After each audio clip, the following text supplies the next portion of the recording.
That the Lord have made, we will rejoice and be glad in it. Certainly, we're grateful to the Lord to be here tonight. We want to thank everybody that came out to the Racial Equity Scorecard meeting on this morning. We are so excited about what God is doing here in the city of High Point. And we just have some announcements. We want to make sure that you govern yourselves accordingly. So do me a favor and like and share this post and let everybody know that we're on. On New Year's Eve, we'll be having a joint service with Faith International, with Overseer Jeanette Hester, Pastor Marvin Hester, and Pastor Maurice Middleton. We'll be having a baptism and watch night service. So if you are interested in signing up to be baptized, please let Sister Shanna or Sister Yvonne know. And we need to know that because we're having a meeting on December 13th for all of those who will be baptized on December 31st. We'll be having prayer at 8 o'clock, service at 9, baptism service, watch night, and then we'll have breakfast after we bring in the new year. Also want to remind you that on December the 16th, we will have our fashion show, our Christmas fashion show and live concert right here at 906 Meredith Street. So if you're interested in walking in that fashion show, we want to make sure that you sign up with Sister Shirley Miller. She will allow you to sign up for different categories that you can walk in. Also, on next Wednesday night, we will be in our Night of Gratitude, and we will have a concert featuring our own Alfred Clements and national recording artist Joe Turner. So you want to meet us in the sanctuary. That's live in the sanctuary. Our musicians will be here. Our praise team was going to be here. We're going to have a night of gratitude. This has been a season where the Lord has done so many great things for us, and we want to make sure that we are showing God our gratitude before the Christmas holiday. Here's a list of a snapshot of all of that's happening this month that I just went over. We had our racial equity scorecard. Tonight, we're going to be talking about the foundation to building wealth with Lincoln Lloyd. On Friday night, those of you who have already reserved your tickets, we'll be going to the A&T versus High Point game. So we need you to meet us there.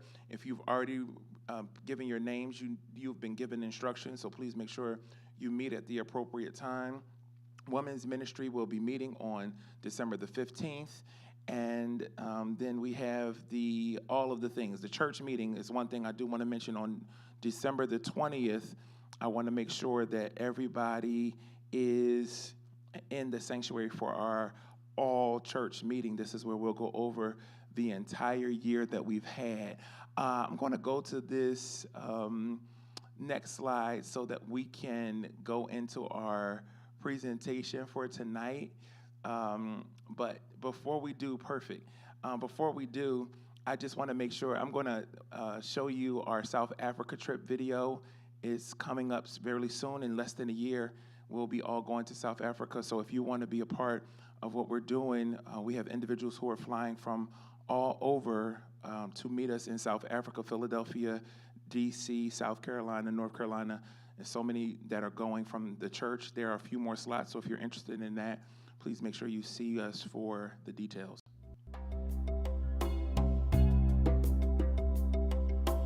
If you would like to travel out of the country with Pastor Lavelle McMichael, here is your opportunity. Sign up today to experience an adventure of a lifetime in South Africa. Below is a link to the details concerning how to sign up for this trip. Sign up to lock in your price and reserve your seat. To reserve your seat, all you need to do is pay $50 for the payment plan or $99 for the manual plan, plus the cost of insurance, $288. The insurance ensures you can cancel your trip for any reason and receive up to 75% of your money back in the event of a cancellation. Once again, I look forward to traveling with you for the trip of a lifetime.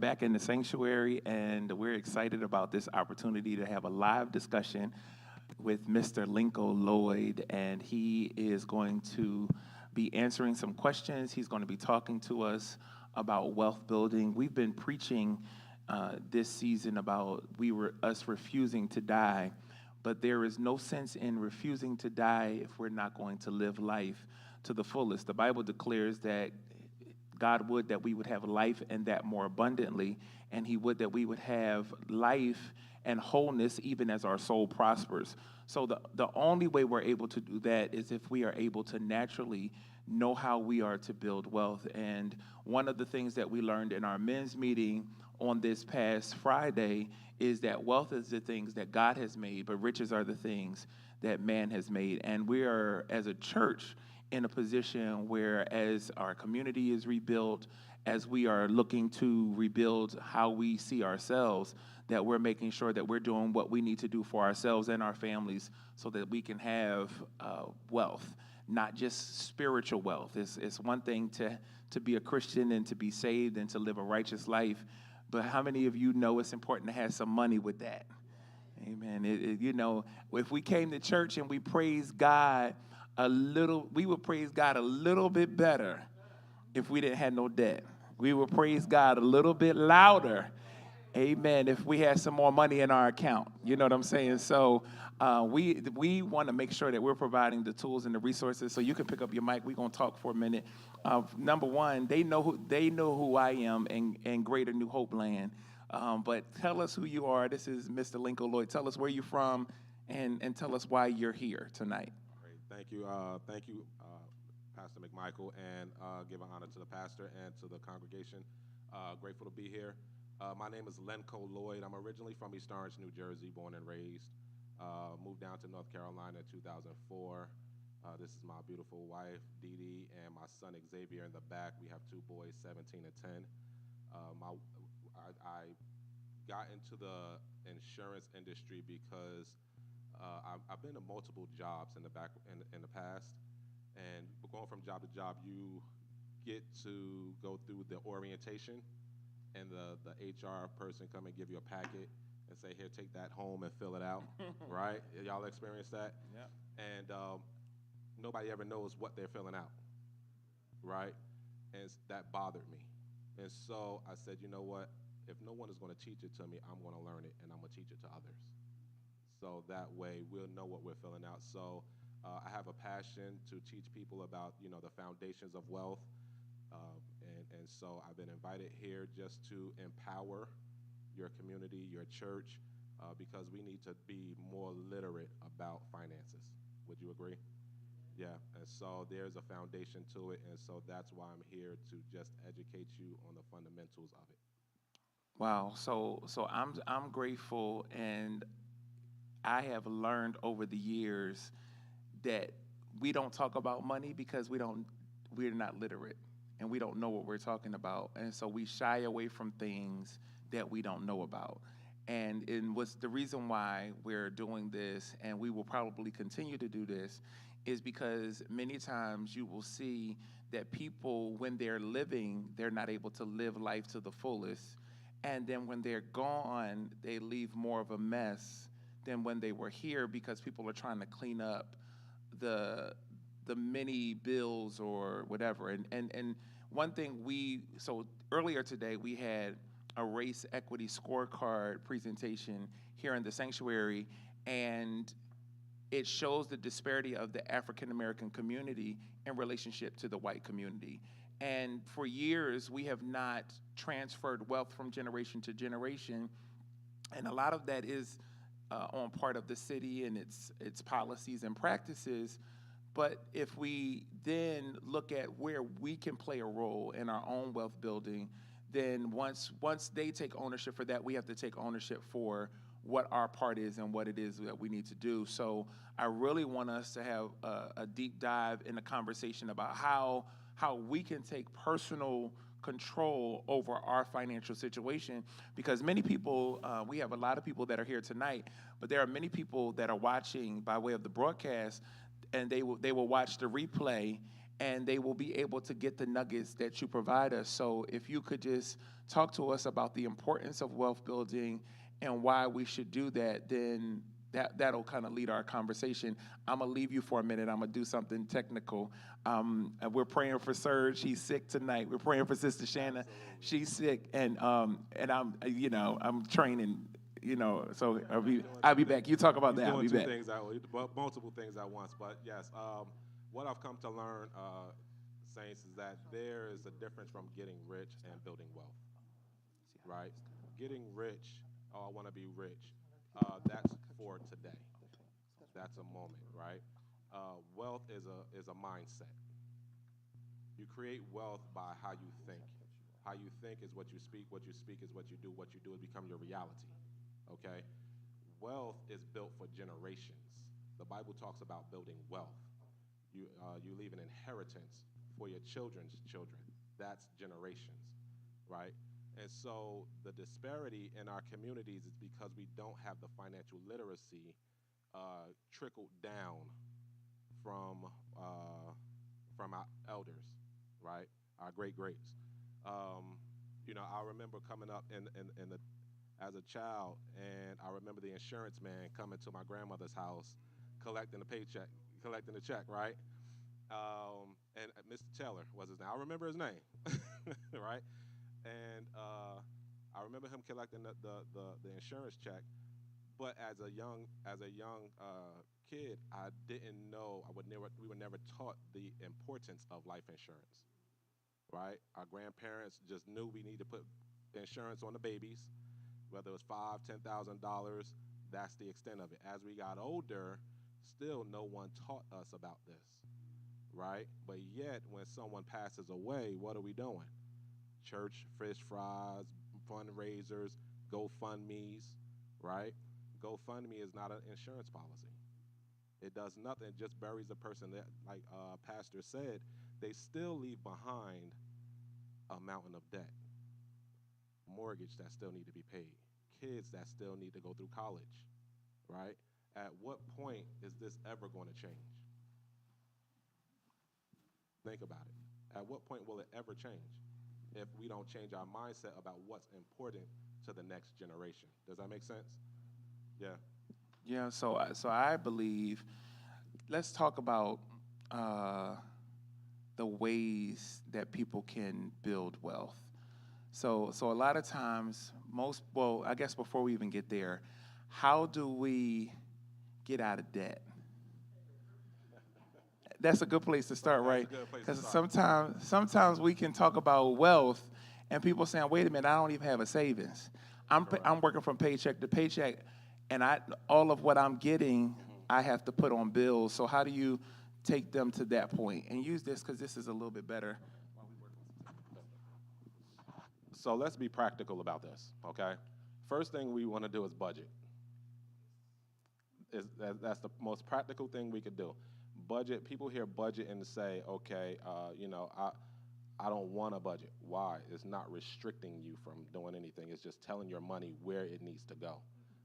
That's all you're doing is directing your money where it's going. You're giving it a name. Where is it going to go? And that's the first thing, okay? You want a budget. It's not to say, I can't go buy this, I can't go here. No, I'm putting it in the budget. This is what I'm doing with my money. This is where it's going. Here's the next thing that most people forget to budget. The biggest expense or the emergency that most people have is what? A car repair. Can we agree with this? Okay. Well, a typical car repair is about $200. Oil change, tire rotation, that's going to run about $200. Put it in the budget. Therefore, it does not become an emergency. Does that make sense? So we have to eliminate the emergencies, things that we know is already going to happen, put it in the budget. That's the first step of how to get out of debt. The second step is stop spending more than what you make, right? Stop spending more than what you make. We're not trying to keep up with this person or that person in the neighborhood. You know what you're able to bring in. Let's live to our means. Let's try to live below our means. God gives us exactly what we need. We all have exactly what we need that God has given unto us. We just live above our means. Does that make sense? Third thing is stop robbing God. That should have been that's the first thing. That's the first thing. First thing is That should stop have been the robbing first God. thing. That's the first thing. Stop robbing God. Guys, we can now outgive him. Okay? There was in 2013, I came to the 2011. I came to the conclusion and said, man, the Bible was promising me all of these things. Okay? God, the Bible says God owns everything. It's his. He owns everything. So, and he's my father. He's your father. And the story of the prodigal son, where a lot of us talks about the son that left home, but he doesn't address the son that stayed home. What he said to the son is that when he had an issue with the son that left, the son that stayed, the father said to him, he said, son, you are ever with me. All that I have is yours. That was like an epiphany. So I'm like, all that you own is mine. I'm just neglecting to walk in it. So we're old enough to think about this. We're old enough. Wait, I gotta stop you there, because the preacher just came out.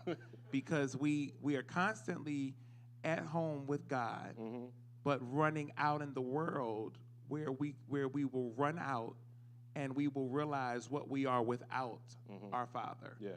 And why is it that we run after that which is not sustainable and leave the stability of what we already have? Right. And this is a lesson for the body of Christ, because we spend so much time, as we would say in the world, keeping up with the Joneses, instead of being faithful to the principles of what when you give, it will be given to you, good measure, pressed down, shaken together, and running over. That when you give, he will open up the windows of heaven and pour out blessings. So instead, we rob, thinking we're grabbing an inheritance, which only takes us away from the wealth which is given by just being with God. Just being in the house. The reason why people don't pay tithe is because they're the prodigal son. They have a prodigal son mentality. That I need this for myself. Yeah. So we'll buy clothes, but we won't pay tithes. We'll go on vacations, but we won't pay tithes. We'll buy sneakers, but we won't pay tithes. And then we come to God for the deficit that we're in. Right. But when the deficit that you are in is with the world. Go talk to the world about it. Go talk to the world. Because if you stick with me, I'm going to do this. But because you chose that, all that I have is yours already. It's already, It's yours. Right. So I came to the point at that moment of that epiphany. I said, okay, I'm going to challenge God. Right? He's big enough. He can handle it. Right? I'm going to talk smack. Right? Might as well. I might as well, because look, you can't outgive him. So I made it a challenge to outgive him. You can't do it, so why not have fun with it? The Bible said God loves a cheerful giver. So let's have fun with it, right? So I got a $20 in my pocket early in the morning. All right, God, who am I going to get this to today? Right? I'm in a grocery store. I see a elderly lady who's buying some groceries. Hey, man, pay for this. Don't tell nobody, So as soon as I walk out the door, all right, what you got? You know what I mean? I'm looking up to heaven. What you got? Boy, don't you know. Now, one story in particular real quick. I did that. First time I did it, right? I'm talking smack to God, like, what you got? What you got? So I'm doing overnight security. The young lady who works in the same building, she owns a blueberry bush, right? Now, you know how expensive blueberries are in a grocery store. They're pretty expensive for those little tiny tray. And so she comes up. She said, do you eat blueberries? I said, yes. I said, I don't particularly like them because I don't like the way they feel. She said, no, that's the stuff in the store. I'm going to bring you some fresh blueberries. I said, all right, cool, not thinking anything about it. Don't you know she bought me 3 huge Ziploc bags full of blueberries? All because I challenged God off of something else, you know what I mean? And I wasn't looking for that. And I'm saying, oh, you got that off, right? Well, and let me just say, biblically, you're able to test God. This is the only time that we're able to test God. He said, try me. He says, try me. He says, test me and see and prove me if I will not. Right. Like, he's going to make good on his promise. And so while that seemed, now what you can't do, what I tell people all the time is you can't try to test God if you're not going to be consistent with your giving. Because when you do it, he's going to provide. Yeah. He's going to give it back. He's going to make sure that he sustains you, and he's going to make sure that he makes good on his word. But you can't get nervous because in your carnality you can't see, right? So, for example, the government will take their taxes out of your check. Quick. So why is it when we get a job, we don't automatically take something out for ourselves? Right. Because we're afraid of how small the check is going to be. But when we make those tax designations, we automatically know they go. And if you don't make them, they're going to take out a certain amount because that's just mandated by the government. So how do we have a mindset that just like Uncle Sam takes his, I'm going to sow back into myself, right? And I'm going to sow my tithes, because if you're not constantly saving, then you're constantly putting yourself in a position where you will never have anything, Right. Because you can't just wait for a big payday, because if you wait for that, now you got to pay all your deficit. Back. Yep. And it's a scarcity mindset. That's what it is. It's a scarcity mindset. Do you know that the children of Israel, when they came out of Egypt, they had a scarcity mindset? They had a slave mentality. They tried to gather up all the manna when God said, do it day by day. Only on the sixth day do you gather twice as much, right? And it spoiled the seventh day because they had a scarcity mindset. So they had tried to grab all of it and it spoiled. That's the challenge in our communities. We have a scarcity mindset. So we'll go from giving to giving. So whatever's giving, we'll take. And it's not even what we can consume. And then what you find is that I was watching something on TikTok, and it was saying when you give somebody something the first time, it's gratitude. When you or it's excitement and gratitude. When you give it to them the second time, there becomes this expectation, right? And and it goes all the way down to the sixth time where it causes bitterness, because when people can no longer receive anything for free, then they become bitter to the hand that gave it to them the first time. Where the first time it was gratitude. By the sixth time, you're almost in a place where you feel entitled. It's a sense of entitlement. And we have gotten to a place that because we have had needs, we have felt entitled to what was being given instead of realizing our responsibility in our own success. And this is why this is important, because while we do expect God to do some things, and while God will do some things, there are some things you have to do in order to get the blessings of God. Right. And people will see it. You know, I used to watch my mom and her giving, and I would be thinking, she got to be crazy. And it wasn't until I got into a position where I was able to do it and follow it that I was able to see God do it for me. And I just shared with my church this year, through my faithfulness in not only giving, but in following the instructions, I was able to get $147,000 of school loans wiped clean. Praise God. And that didn't come because they said they would do it. It came because I followed the instructions. And so if we take the instructions that we're going to be given tonight, that are going to be shared with us, and we just implement it a little bit at a time. How many of us, if we had done the saving plan that we was given years ago, we would be all right. We would all be rich and wealthy, but the enemy comes to rob us. And you know what he robs us with? Fear. And when we don't believe we're going to make it, do you know people make it with less than what we have? We can make it if we take time. And if for those of you who have children and grandchildren, this is the time. My grandfather years ago brought us bonds that we couldn't spend because he wanted to teach us the power of holding on to something and not always spending it. Sometimes give your children and grandchildren and things that they can't just cash in, so that they can understand that wealth takes time. You got to wait for it to mature, and that's I think that's important too. But you have some things, you have a slide and all of that. I'll let you go into that. Again, what I've come to learn with the company that I'm with PHP Agency, we've come to learn that there are two classes of people here in the country, okay? Those who make over $100,000 a year, those that make less. Those that make over $100,000 a year, they're the ones that are taught that money is a game, right? How many of us play the game of Monopoly? You know the game of Monopoly, okay. There are three types of players in the game of Monopoly. There are those who just want to take the cash, hold on to the cash, right? I got all the money, look at my money piling up. Then there are those who buy property and don't really know what to do with this, but they buy the the railroads, the waterworks, right? Then there are those who are very strategic, who know the game, know the rules to the game, and they're going to purchase the green property. They're going to purchase the boardwalk and Park Place. And they ain't there go broke doing it, right? They spend everything they had to get that property. However, you come land on that property. You're going to pay them, you're going to pay that rent, right? They're very strategic. But the first one, how many of us know what the go is on the board? That the money that every time you pass go, that's $200.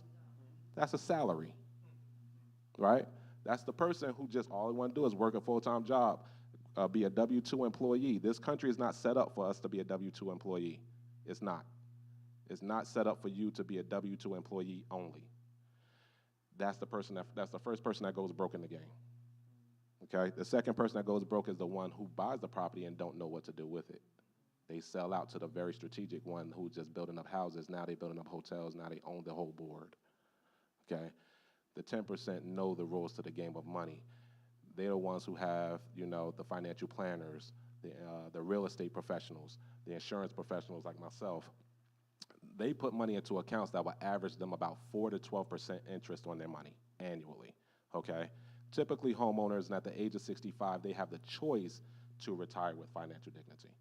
But the 90%, what we're taught, put the money in the bank, in the savings, checking, CD accounts, right? Those accounts average about 0 to less than 3% interest on your money annually.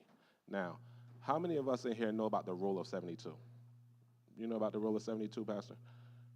It's now okay that you if you put me don't. on the spot, no. Okay, it's okay if you don't, because again, we're not taught this, okay? The rule of 72 states if you take 72 and divide that by your current interest rate, wherever your money is parked, okay? Think about where your bank is, what the interest on your bank account. Let's say it's State Employees Credit Union. Everybody know about the State Employees Credit Union. The State Employees Credit Union checking account savings is 0.05% interest. Do you know how, if I divide that by 72, it would take 144 years for my $10 to hit $20?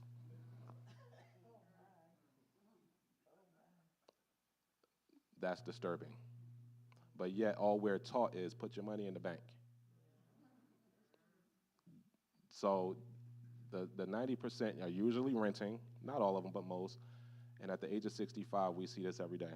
They're still working. Why is that? Because we weren't taught the rules to the game of money. Does that make sense? So Let me make this plain. You can go back to the camera, and we'll come back to the slide in a second. I was touring the Boys and Girls Club in High Point, and there was a famous person that gave $281 million to the Boys and Girls Clubs all across the U.S.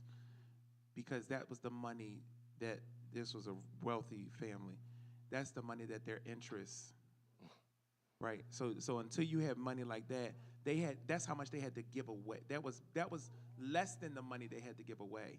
And this is why it's so important for us to not look at, we look at $100 like that's a lot of money. Mm-hmm. That's $1,000, $100,000. That's this. I mean, when you look at it, there's so much more for us to gain, and we can't wait for somebody to give us something. Mm-hmm. We have to obtain the property, then know what to do with it, mm-hmm. how to make money for you, right. What to build on it, right. how to make sure you maintain. A lot of people will pay off their mortgage, but then won't pay their mortgage to themselves. So guess what? Mm-hmm. That house is going to go down in value if you don't keep it up. Mm-hmm. So anybody that's going to maintain a property, you have to, once you pay it off, then continue to pay the mortgage to yourself so that you can do renovations, mm-hmm. so that when the plumbing goes out, you can get the plumbing done, so that when the windows are faulty, you can get new windows. And there really should be a maintenance plan. This is why cars are not good investments, right? And we have to be mindful. So as we're talking about this, I want people to be mindful that you don't just hurry up and make a rush purchase. Mm-hmm. You got to see if that purchase is going to yield you some return. That's right. And for how long. how long did it take you to break even? How long did it take you to make a profit? Because if you're not factoring in those things, then you're stepping out of bounds. And you got to have the right people around you. Yes. You have to know people that are versed in that area. And one thing, can I just say this about the black community? We're so skeptical. Now, here's the thing. We ain't skeptical about buying a car. Right. We ain't skeptical about buying $200 purses and shoes. Right. But we skeptical when it comes to somebody talking about saving money, Yeah. building a retirement, Right. and getting life insurance. Right. Like, it's just something how we will spend thousands of dollars on material things Yeah. and nothing on ourselves in terms of how do we insure ourselves? Yeah. How do we have medical insurance? How do we have life insurance? How do you have a retirement account? One thing, I'm gonna say this about my grandparents. They worked the railroad, but let me tell you something. They had retirement accounts, CDs, money under the mattress. They put their money everywhere. They said, we're gonna figure this thing out. Yeah. Pastor, believe it or not, it's actually better if you keep your money under the mattress. Talk about it. What's the interest that I just showed you on the savings account, right? 0.05%. If you got $10,000 in the bank, let's just say that the bank is giving you 3% interest. So for the year, you earned $300. Let's say inflation right now is 8%. That's what they say. But let's say it's 3%. So I gave you $300, but the inflation is 3%. So guess what? That $300 just went back down to zero. Watch this now. Watch this. However, because you earned interest for the year, guess what's going to come in the statement? And they're going to charge you taxes on what you made. But that don't equate to nothing. It does. You already at zero. Well, I just learned something. Now that is deep, because why would we? Yeah. I hope did y'all get that? Did y'all get that? Now you paying taxes on the money you made, but inflation your just money is sucked not up. worth anything. So now we're paying money we're paying them. You're paying them. For the money we let them hold that Right. they lent out to other people and made 24% interest on. Correct. I'm learning something tonight. So Lord. it's actually today better to keep your money under the mattress. You ain't losing anything. You do better being a loan shark yourself. I didn't say that. I didn't say that. But you're correct. People are very skeptical when it comes to investments, life insurance, because, and I started to say people don't purchase what they don't understand, but that's not true, because many of us, I'm telling my age, we purchased VCRs, DVD players, and things like that. How many of us kept that thing flashing on 12? Yeah, you know I'm telling the truth, right? It's just flat. We never read the manual to get it, right? All we know how to do is put it in, press play, and watch. We don't understand it, but yet we purchased it. How many people read their manual of their car? They'll buy a new car, master the certain things, And that's it. never take the, like years ago, I brought a Lincoln Navigator because I wanted a navigational system. Ask me how many times I used that navigation system. No. Pay extra money Right. to say I had it, Yep. but never put it to use because it was too much to type in. Yeah. You had to type in every letter. While you parked. While you parked. Right. Now people don't even use navigational systems because they got GPS. On their phone. Yeah. So it's almost like we buy into this concept of new, Yes. latest, greatest, but then we don't take the time to really maximize. I'll use this equipment, for example, like Ecamm. There's more modern technology like Pro Presenter. And I was talking to Brother Serge one day. He was like, can we get Pro Presenter? I said, why don't we maximize Ecamm first? Right, not because I don't want to buy Pro Presenter, but how many times do we really just get by, right? And as the body of Christ, how many of you are just getting by on Psalms 23? How many of you are just getting by Right. on the Sunday school lesson, and God is saying, but I want more of you. I want to have a relationship with you, and I want you to stop being so limited with what somebody taught you and go find it for yourself. We don't read the manual. We don't read the manual. And it's available to us. It's available. It'll even read it to us. Right. So we don't know the benefits. No benefits. We don't know the full benefits. Is this helping anybody in here tonight? I can't see the comments online, but I'm sure the comments, ask questions in the comment Yes. section, and I will, I'll go on my phone and look for them. But talk to So- us about your slide, and then we'll take a couple of questions from the audience. Got you. So I want to go to the triangles. Guys, you see the triangles? Okay. So the green triangle is a 10%. Let's go back. Remember I said the 10%, they're the ones that taught the money game, right? And those are the ones who make sure they have a strong foundation financially to build their wealth upon, okay? After they do that, they make sure they have savings in place, cash on hand. Thirdly, they invest in real estate. And lastly, they invest in stocks, mutual funds, things of that nature, right? But the 90%, because we were only taught put our money in the bank, we do things totally opposite, okay? One of the things, tell me if you heard this before, go to school, get a good education, and get a good what? Oh, we all heard that song, right? We know that song, forwards and backwards. But it never ends well. But yet we never get out of that rat race, right? And so now that we got the great job, we go and we go get the company's 401k plan or 403b if you're working with the state, right? Now that we got the retirement account, what's the American dream? Go purchase a home, right? Now that we got the home, because we dwindled down our savings, we really need to start putting savings back in place. And once we do that, we never get around to the foundation, or very little of it. Now, foundation, quite simply, is like, I think that battery might have went. Hold on, take this. so foundation is life insurance. Now, there's many different types of life insurances out here on the market today. I'm going to explain them to you real quickly, okay? The first one is term, okay? Term life insurance. Okay, the upside to term life insurance is you get a lot of insurance for the minimum amount of cost, okay? For example, I am a dual income household with two growing children, have a mortgage, and, cars, things like that, car payments. So to purchase for my insurable need, it's going to take an arm and a leg to purchase a permanent life insurance to cover that much risk if anything should prematurely happen to either me or my wife. Does that make sense? So term life insurance, if I have a 30-year mortgage, that's how long I'm buying a term policy, 30 years. So that if anything should happen to me and my wife prematurely, that mortgage is automatically taken care of. My kids can still go to school, and my wife can live 10 years grieving or whatever she want to do. You know what I mean? But there is no issue. Everything is paid for. So you get a lot for your money, very little cost. A whole life insurance policy covers you for 100 years, okay? It has cash value to it. It builds equity.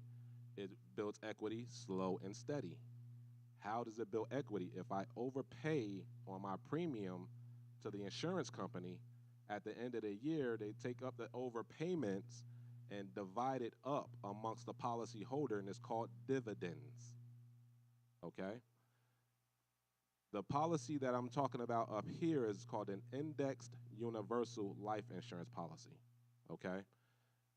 Has two buckets, just like a whole life policy. One bucket is your death benefit, okay? So that's what's paid out to your beneficiary upon you graduating Earth, yes? The second bucket is your cash value bucket, just like your whole life policy. That's your living benefits. This is money you get to use while you are still alive for whatever reason you choose to use it for. It is your money. Now, the three benefits to this, the cash value portion of the policy. One, it's just like your savings account. The cash inside your savings account is principally protected. It's safe. It cannot be lost, okay? The second thing is that it's indexed. You may not know what that is. So how many of us know about stocks or know of a stock? If y'all purchase an Amazon stock at $30 and that stock goes up to $100, great. I got 100% of the gains, right? But if that joker goes down, I also got 100% of the what? The losses, right?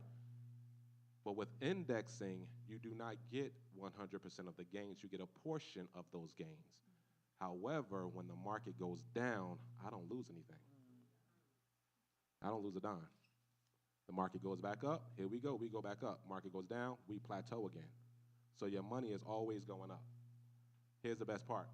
Now, if you're taking notes, I need you to take notes on this one.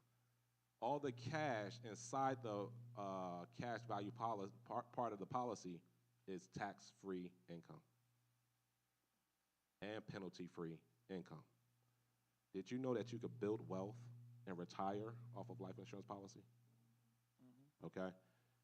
Here's how. Watch this. So all we know is 401k, 403b, 529s. We know these investment vehicles, right? These are tax codes. 401k is a tax code. 520. These are tax codes. Did you know life insurance is a tax code as well? Tax code 7702. Why weren't we taught about this tax code? Because they wanted to keep the wealth building from us.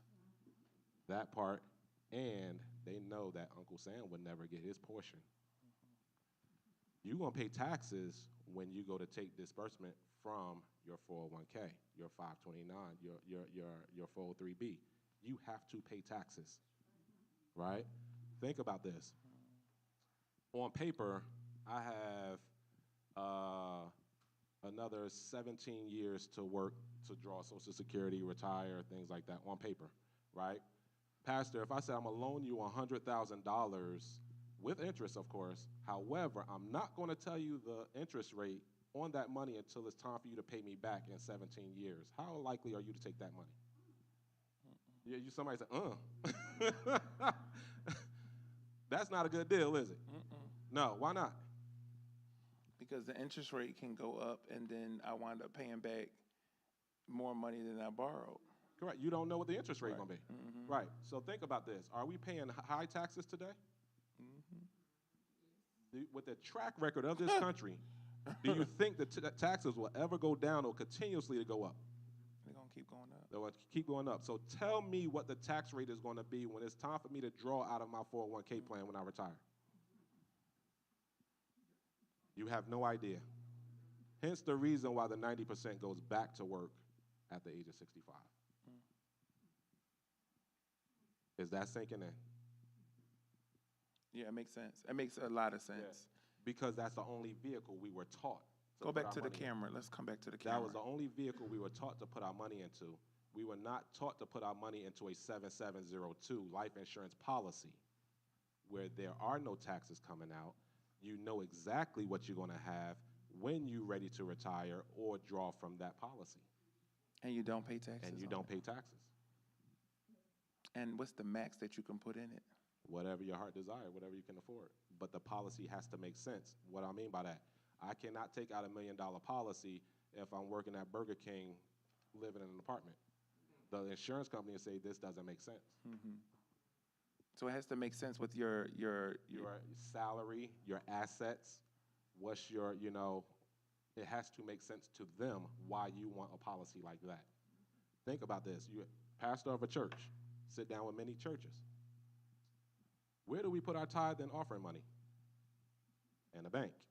I just showed you losing money in the bank, right? What if the tithe and offering money went into a policy? The pastor has a policy on himself benefiting the church, and that tithe and offering money is compounding interest like wildfire. And it's still liquid. You can still pull the money out whenever needed, right? Anything happens to the pastor, who's the beneficiary of the policy? The church. How much more could you do in the community when you're the beneficiary of a policy? Makes sense. You And see what I'm saying? this is how, and what happens is when bigger ministries think like this, then you see the constant growth, because there is this mindset around we have to do what's best for the longevity of our organization. And when you look at family foundations and people who have millions and billions of dollars, how are they getting this wealth so quickly, right? It's because over time, so for example, let's just say, for example, if the church has $1 million policy on me, I pass away, the church gets $1 million. Right.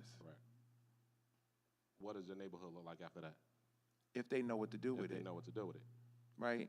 And then the church then takes that $1 million and get another policy on the next pastor. Do you see what I'm saying? And can afford the next pastor. And can afford it, and then can pay a salary for the next pastor as opposed to worrying about, and then take that money and then endow it so that it then produces the interest like I talked about with the $281 million, so that over time we're constantly building wealth so that the Burns Hill community never is a food desert, because we could build our own grocery store if we want to. Indeed. It's just a mindset. It's And just if you what do we've been that in taught. we talking about the church house, but just imagine if you did that with your house. Right. Right? If you're able to, so if we go back to that slide really quick, it's one thing to have a term policy that pays a death benefit, but it's another thing when you have your cash value, right? So if you're alive, you can still live off of that, but it doesn't lose its death benefit if you pass. Correct. Makes sense. Makes sense. I actually learning more tonight, sitting here talking this out than the first time I learned this. Yeah. And I'll tell you, years ago, me and Dr. A, we got term policies, and we got good term policies. But the problem with term is if you outlive the term, It's gone. so you pay all of that money, you would have done better paying $100 a month for the long time of your life, and then you would have way more money to pay for a funeral. Yeah. Do you see what I'm saying? So I think if people are skeptical about life insurance, then I feel like what they should do is have the discipline to pay yourself the life insurance policy, so you can have, you know, if I pay $100 a month and I'm 45 now and I live to 80, that's way more money than the $10,000 policy. Yeah. Yeah. You see what I'm saying? So Right. I think a lot of times people, and the way funerals are going up, Oh my. then the policy that you purchase, and then they got all of the loopholes they got to go through to do that, and don't let you, if it's an accidental death policy, or if the person commits suicide, it's a lot of things. Do you think the insurance company gonna try to give you your money? No. Let So- me address something real quick about life insurance, because I had a family member who passed away, and asked, did they have life insurance? No, we trying to figure that out right now. So they upset with the life insurance company, right? And the family member passed away from a heart attack. What the family member had was an accidental death and dismemberment policy. Okay, there's nothing, it will not pay out due to a sickness. Okay, but one of the things that most people have an issue about a policy is because every policy, if it's fully underwritten, has a 2-year contestability clause to it. Okay? Meaning if I got the policy today and I graduate Earth a month from now, the insurance company has 2 years, or has the right to contest what I put in my application before it pay out that policy. Okay? If everything pans out, they will pay out the policy. If I said I didn't smoke and they did an autopsy and found out that I smoked, they will reissue my premiums with interest and wipe their hands clean of it. Okay? After 2 years, oh, you're good to go. Okay? The reason they do that is because a lot of people in the past got policies, committed suicide, and they paying out claims. So to stop that, no, 2 years. 2 years, after 2 years, you're clean. If you smoke and you said you didn't smoke, if you made it, we still got to pay out the policy. Make sense? So we don't understand. A lot of people get angry because they don't know about the 2-year clause. Grandma got the policy, mama got the policy, she passed away, they didn't pay anything. Okay, you got to think about that 2-year. What was in her application? Let's talk this out, because it's some things you may not understand. It's not that insurance. Insurance is very regulated, highly regulated, okay? They will pay out, but you have to understand what was in the application. Makes sense. Any questions from those of you who are here? If you want to have questions in the chat, there are several people watching and commenting, but if you have questions, just go ahead and throw them in the chat and we'll put them on the screen. But is there any questions here? Dee, can you grab one of those mics just in case somebody has a question? And then that way they can hear the question online. That way we're not having to repeat it. So does anybody have a question that it could be about wealth, savings, life insurance. It could be about anything pertaining to money. Mm-hmm. Don't be scared. Yeah. Whatever your question is.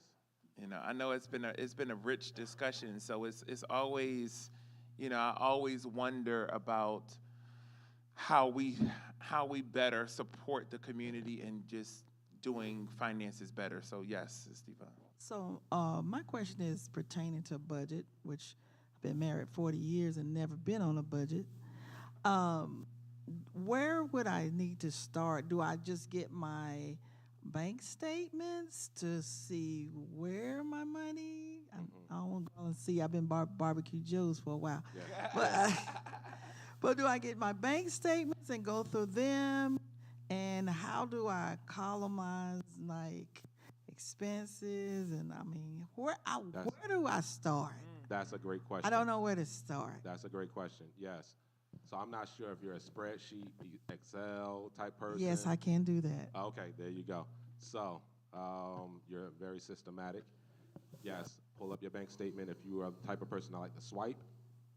Okay? Yeah. Okay, Yeah. most of us are. We're in that day and age. Pull up your bank statement. Scrutinize every line on that bank statement. Okay? First, you want to go, how much do you make a month? Okay? Take what you bring in per month. Now, scrutinize food category. How much do you eat out? How much do you grocery shop? Gas per week. Remember I said car maintenance. Okay? That is the biggest emergency. Put car maintenance in there. I have a car mechanic. I don't have to. Okay. Tithing. Tithing. People forget to put their tithe. If they're paying it, Yes, they we forget do. to put their tithe and offering into that. Give your money a name on everything. And I would even say, like, with your bank, with whoever you bank with, and that card, they categorize those payments for you now. So you can like, I know with one of my banks, Chase, I can see how much I spend in food, how much I spent in entertainment within the month. They'll do an analysis for you. You just got to do some clicking around. But most banks will go ahead and categorize it for you based on the swipe. So, while swiping has its down advantages, it also, there's this tracking mechanism that's happened so you can see what your pattern of spending is. Yeah. And one of the things I like to do is and Dr. A will tell you this, I'll have different color code highlighters, right? So any money that's coming in is in green, right? And then I have pink for, food purchases, but that's fast food. Then maybe an orange for groceries. Right. So I can see how much I'm spending on grocery shopping versus eating out, which is why you hear me say a lot of times I don't do a lot of eating out because I want to be able to maximize my food. So the other day, instead of going to the fast food drive-through and spending $20, I went and I purchased some Publix chicken and got me some aside. That way I was able to eat and then take some home.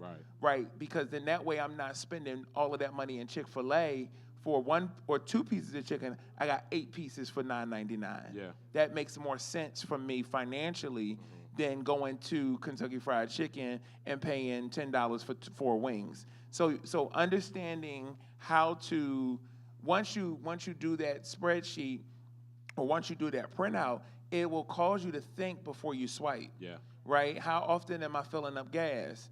What money goes out for school fees or basketball, so that we know, because all of those things, then once you do that for a year, then you know your average spending. So that's when you establish a budget. Correct. So once you know what those average spendings are, you say, okay, last year we spent $3,000 in food. I'm going to go ahead and allot, but we had $20,000 left over, let's just say. I'm going to go ahead and allot $3,500 for food. and then we're gonna, you see what I'm saying? So then that way you target it, come up under it, and then the rest put it, don't go do nothing with it. Right. Put it in a IUL. And one of the questions up here is there a minimum to start a IUL? Oh, okay. And then we'll come back to you, Sister Brown. I ain't gonna forget. So they're depending on your age, what that minimum is. Okay. $200 can go for a lot further on an eight-year-old child than a 50-year-old man. Does that make sense? So just depending on your age. $50, I would say, depending if it's a child on up, $50 to $100, I would say is sufficient to, get an IUL started with the flexibility of the payments is pretty good. And then, so let's just say this: if I get an IUL for my 8-year-old child, when they turn 18, all of that money that was saved is still in that account. It's still in that account. It doesn't go anywhere, Correct. and it's gained interest. Correct. And guess who's the owner of the policy? The adult. The adult until they turn 18, and then I can Until you transfer. relinquish. Ita. Until you relinquish. So I don't have to the give home. my sons their You don't have to. IULs. No, I can make them get their own. Correct. Can I cash out on my kids' IULs? you can. You're the owner. Oh, ain't that something? See, Excuse me, what's gotta- an you gotta IUL? So it's a type of. Well, go ahead. You're the expert. Yeah, what? Understand what an IUL is. It's an indexed universal life policy. Okay? It's different from a variable universal life policy. There's nothing variable about it. Your money stays safe. You don't lose anything. A variable is just what it is. Up, down, like a heartbeat. Boom, boom, boom, boom. Okay? You don't want that. Depending on your age, okay, we try to stay away from variable. That's not our lane. We don't go in that route. There are those who go in the variable space where that's not our space. But to answer your question, an indexed universal life insurance policy. The other question that was online is when you make a withdrawal from your policy, where do you deposit it, or how will it be tax-free? That's a great question. So the policy, when you make a withdrawal from the policy, that check will be either wired to your bank account, or they're going to send you a hard copy. Okay? It's tax-free because you're borrowing the money. Okay? You're borrowing the money. If I have $10,000, I gave the $10,000 into my insurance carrier, and I want a loan of $3,000. Can I see your phone for a minute? This is the $10,000. The $10,000 still sitting in the account. This is powerful. Watch this. The $10,000 still sitting in the account. I'm borrowing $3,000, so the insurance company is going to loan me their $3,000 with interest. My $10,000 is still compounding interest. So if I have a $100,000 death benefit, I'll borrow $3,000 from the insurance company because they're okay giving that to me because they got my collateral of $10,000. I should pass away. My beneficiary will get $97,000 because I never paid that $3,000 back. My God. So that $10,000 is still compounding interest as if I never touched it. Are you hearing me? If I was preaching this, I would say, "Are you hearing me?" That's sick. And this is where we have to understand the importance of consistency and being able to stick with something, because many people start and stop. But when you get to a place, remember, you have your death benefit. You're able to borrow. You can't go and borrow what you don't have. Right? So you can't just say, "Oh, I want an IUL," and you ain't put 10,000 in, and you only put 2,000 in, and you want to take 5,000 out. That's not how it works. Right. But once you get to a place where you're able to withdraw from it, you're still compounding interest, and they're able to get their money back based on what your account is producing. Correct. Which is really important.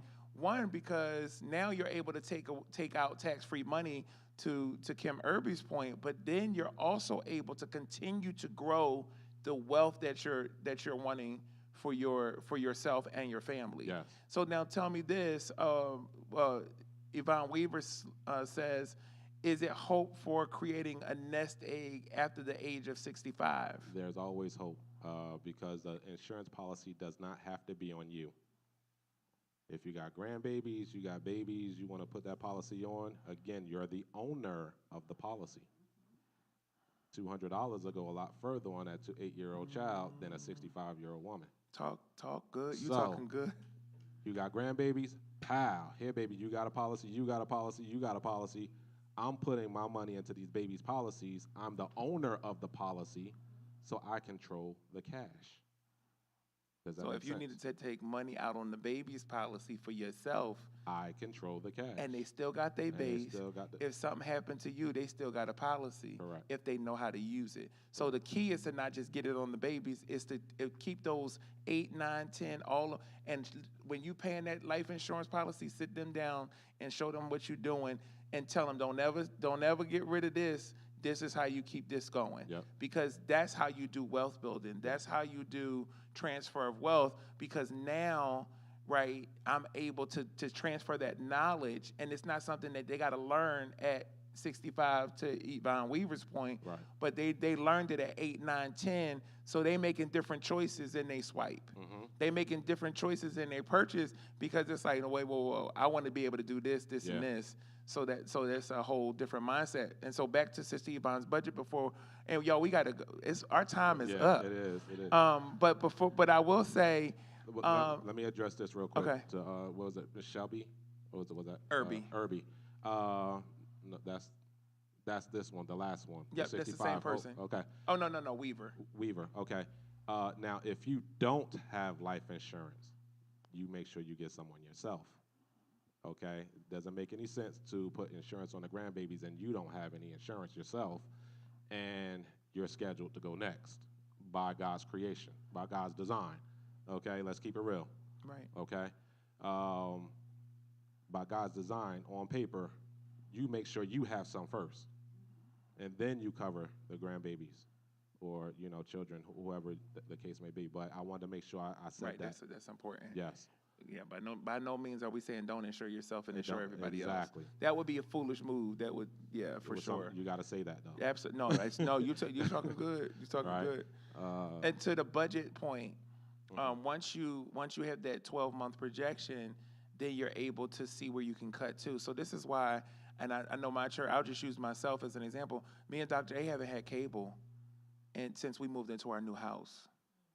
There are some things we just don't need. We might buy YouTube TV for the Super Bowl and then cancel it. Right. That's Yeah, free. It right ain't there. that much news in 3 years that I missed. Right. Not having cable. I refuse to give the cable. I would rather put that in the life insurance policy, Absolutely. right? And so we have to see where we are living a life of luxury, and we have not invested into ourselves. Yeah. So there has to be this sense of discipline and frugality when it comes to what we're investing into, so that we can obtain the wealth. Because we can shout all day long, if your income is not changing, Oh, man. then that means you got to do something different with your money. You got to do something What, different. what did I just say? You got to do something Yeah, different. type it in the chat. If your income is not changing, you got to do something different with your money, which means that we have to learn new strategies in order to wealth build at 65, Yeah. right? So Yeah. instead of spending money on food, Mm-hmm. God may be calling us to a fasting life, Yeah. so that we can, one, eat less, get in shape, Yeah. get healthy. Yeah. We're not going to die from not eating. Right. Right. In fact, when you go into surgery, what do they tell you to do? When you're getting Fast. blood work, what they tell you to do? Fast. So fasting is not a health hazard.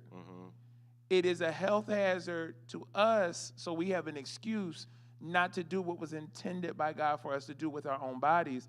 And then our bodies go through withdrawal. Sugar withdrawal, food withdrawal. And what that's telling you is anything that your body has to go withdraw from, it should have never had. We have to be very careful how we impair diseases in our body, sickness, inflammation. Anybody that's in a lot of pain, they'll tell you these are the inflammatory foods that you can eat so that your body won't. Because the thing is, when we put all this processed stuff in our bodies, so what are you saying, Pastor? sometimes you got to invest into the longevity of your life Yes. by not killing yourself with what you eat and lack of exercise and lack of mobility. So I feel like that answers that question. Is there a benefit to building insurances, car, houses, life? Bundling, yes, the bundling. So depending on what insurance carrier you go to, like a State Farm, Progressive, things there is. I don't. That's not my avenue. And as far as one of those companies and bundling, but there is a benefit there. You save money. However, guys, understand this: when you're shopping or you're educating yourself about life insurance, your agent, your broker should find out what is it that you want your insurance to do for you. All insurance is not created equal. Okay? What is it? What's the goal? What do you want the insurance to do for you? Am I looking for wealth? Do I want to try to become my own bank? How much money am I putting into that policy? Do I just want a final expense policy, right? So that my kids and my grandkids don't have to worry about, burying me. My house is paid off. I got all of that. I just want a little bit extra, okay? You want a little bit extra, that means I'm not trying to hit you with $100,000 of life insurance. A little bit extra means $10,000 to $25,000. So it's not breaking your pocket. Does that make sense? So what do you want the insurance to do for you? There was another question, and we'll take Mother Pauline. Did I see your hand up? Okay, the mic is coming to you.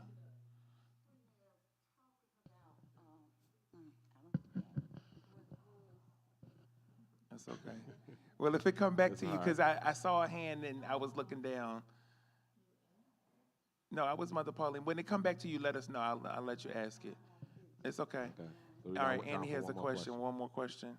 And if it come back to you, we'll still be here. We'll just go off air in a minute. Yeah. I feel like we need to do a wealth. How many of y'all online want us to do a wealth series? This almost seemed like we need to do a series. You can take the question off of the screen, Brother Greer. Ma'am. The question click it was, again. I got insurance, and the insurance man said the insurance was going up. Okay. Life insurance? Yes, whole life. It's going up? Okay. I'm not sure, that's a blanket, statement. Again, every policy is not created equal. So I have to see what your policy says, what you have, why is it going up for it to be a whole life insurance policy. There could be a rider that you have which causes your benefit to go up along, your premium should not go up, but let's just say if it did, there's a rider on your policy that you have which causes the influx of death benefit and the premium. So as we go to Mother Pauline, let me tackle this one a little bit. Maybe a better question would be, should life insurance policies be going up every year? And if they are, what's an acceptable percentage? Or should we be, because I feel like a lot of times, I know when I was younger, you get what you can afford at that moment, Yes. and then they put all of these riders and stuff in place, and then all of a sudden, every year I'm getting an email saying your insurance went up, your insurance went up. Right. And so it's like maybe explain that. So this is why it's important when you're purchasing anything, you have somebody look it over for you, especially somebody that knows what they're talking about, because we know we need it, but we need to make sure we're getting the right thing. Yes. So let me answer that in a two-part. One, an agent. The difference of an agent, and please don't forget your question, difference of an agent and a broker. Agent represents the company they're selling for. So they have the company's best interest at heart, not yours. The broker have your best interest at heart because I could find and shop from multiple different carriers that's going to fit the right policy for you. Does that make sense? So a lot of times you want to deal with a broker. I'm not saying all agents are bad. They just need to know, you need to know what it is that you're purchasing, like Pastor said. To answer your question, should life insurance go up? Every insurance is not created equal. It depends on what the riders are in your policy. What is a rider? A rider is pretty much a bonus, just let's say like a return of premium rider. That's a little bit extra just in case of, you have a term policy. Lord knows you don't get money back if that policy runs out. If you got a 10-year term policy and that 10 years go out, you're not getting any money back. It's like renting. But with a return of premium rider, they're going to issue your premium back if you didn't pass away. It's going to cost you more at the time of the application, though. A child rider, you're covered as the insured. Your children, if you got up to 8 children, each of those children can go on a policy for $5,000 to $25,000 for extra $5 or $10 or $15 a month on that premium. So now for extra $15 a month, each of my children are covered for $25,000. Sign me up. Does that make sense? It has to make sense. Yeah, but the downside of that is when you outlive that term, it's almost like starting over. Is it? It depends on the company. Okay. Okay. Man, we can go for it. We're gonna have to I know. wrap this up. No, we'll come back. Part two. Yeah, Part two coming. Let's Let's get go Mother part two. Pauline question. Let me answer. Yeah, this let's get. question. Well, we're talking about the rider. Yes. Well, my grandson, I took insurance out on him when he was 5 days old. Okay. Okay. Then he got married. Well, he had a son. Okay. So I added him on that as a rider. Okay. And then he got married, so I added her children also as a rider. So I want to know, well, I heard Anna, you talking about the insurance going up, but mine haven't went up. Mine didn't go up. But I just wanted to know what the rider, what it means. Yeah. Break it down in. Yeah. So again, it just the main insured person is you said your grandson? Grandson. Yeah, I paid it. Correct. Yeah. So, but he's the insured. The insured. You have riders on the children. So if anything should happen to them, whatever that premium, whatever that death benefit is per child, will take care of that child. That's what it means. He's still the insured. The policy is still going to continue. You're still going to have to pay that premium because he's the main person you insured. The riders are just it's a extra blanket over the family. You see what I'm saying? So if any one of those children to suddenly pass away, the claim is made out for the child, but the policy is still continuing because the insured is still living. Yeah, okay. Makes sense. Wow, thank you so much. Say your name for me. Lenco. I'll be calling him Lloyd. Lenco. Lenco. Yes. I was phonetically correct, but just wrong.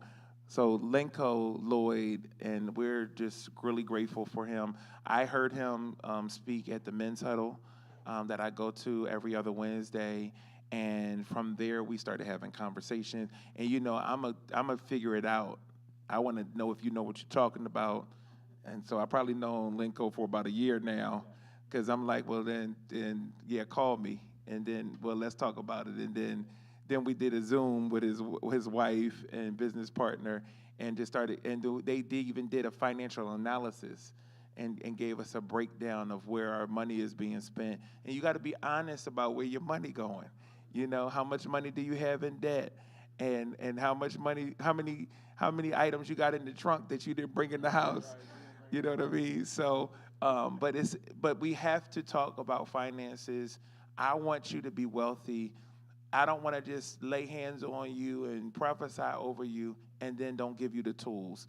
I believe we could really spend the rest of this year and the next 6 months getting to a place where we get the courage to get out of debt. Yes. Where we get the courage to sacrifice and take lunch to work and to prepare our children's lunch for school, so that we come up with a routine of being healthy financially. We could go on a fast, a no swipe fast. Yeah. We could go on a no shopping fast. We can, people worried about fasting from food. If you just fast from using that card except for gas, Right. huh? Right. And groceries, and you gotta prepare your food, and what do we do before? And you know what I'm learning with this food is so artificial. Yes. It's so Oh, fake. That's a whole nother. It is a whole. I mean, the Chick-fil-A chicken sandwich has 52 ingredients, Yes. and that means it ain't chicken. Yeah. Did y'all hear what I just said? Yeah. Google, More than Google it. Popeyes. And Popeyes, same thing. You wonder why you're so addicted to the taste. Yeah. You Yeah. wonder why this stuff is so, because it's not real. It is meant to entice your appetite, that the smell of it would draw you to it. You have to know what we're putting. Wouldn't that be something if the way we stood in line for a Popeyes chicken sandwich? Because I like them. Don't get me wrong, y'all. If we stood in the line for Jesus like that. Yes. If we Yes, stood in, yes.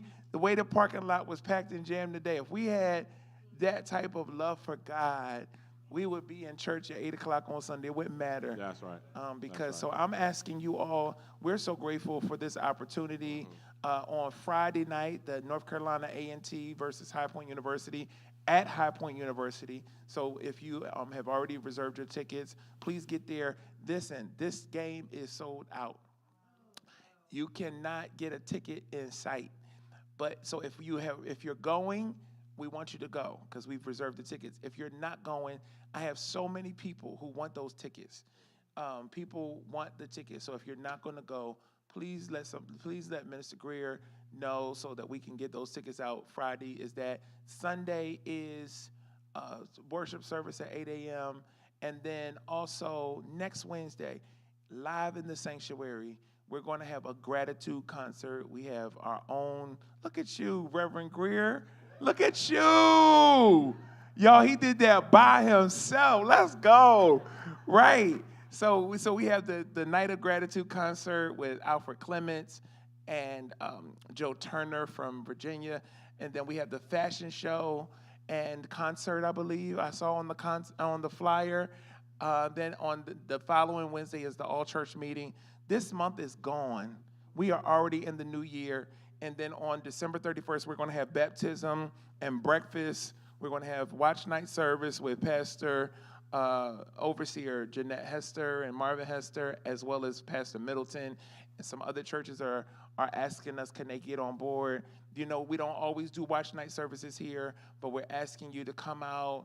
And 2 people in Noonday today signed up to be baptized. If you want to be baptized, we're going to be going to the water. If you want to be rebaptized, you can go to the water. This is a time of cleansing and renewal. We want to go into the new year new, with a new mindset, with a new outlook, and with the tools to be successful. So I'm so excited about this year. This year is almost gone, but it's still enough time for you to get your life together. And so I want everybody to take this, watch the replay, share this with somebody. You can inbox us questions. I will get them. And will you come back to us? Absolutely. And what I was thinking too is, we could come back and do another session, but then maybe sometimes on Wednesdays, you could set up some sessions back there, one-on-one with families. Because see, the thing about it is, this is not something you just do overnight. Right. This ain't something listen, even if you got a life insurance policy, you ain't gonna get it tomorrow. Right. You gotta go through underwriting, you gotta go through a process. You got papers and papers and papers, and you need people that's gonna walk you through that, look at what you have. He was able to look at what I had, and I'm thinking, I'm getting rid of this. He said, no, Pastor, keep this. See, you need people that's gonna be honest with you. You need people that's not trying to rob you, but that can be honest with you about what you need to do, what you don't need to do, and that you do. And so there is no obligation for any of you to do anything but get the information, then Google it, then go talk to somebody else and see if they saying the same thing, and then while you waste 2 years trying to figure out if this Let's not procrastinate, okay? Right. So just think about what you need. You know what you need, and let's just do our wealth building. Let's start with the simple thing is reducing what we spend based on what we bring in, building our budget, and then having the right conversation with the right people. I believe that's it. I pray that you have a great day, and we'll have even a greater week. It's a finish button to your right. If you hit that twice and then hit end broadcast, it'll be over. We won't have all of the other bells and whistles tonight. You see it? You don't? Okay. All right. I'm on my way to the back. Hey, hey, hey.